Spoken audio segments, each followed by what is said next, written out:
Anak saya kalau batuk sering demam juga, kalau malam suka demam. Itu kenapa ya? Ada banyak faktor kenapa anak sering batuk dan demam pada malam hari.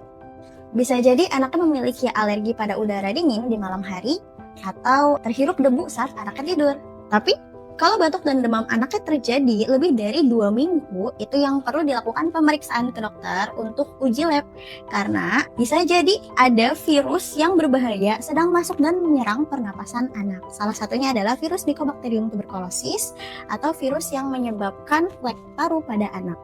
Anak kamu pernah ngalamin gejalanya juga? Coba share di kolom komentar. Anak sehat, minum Enzatos.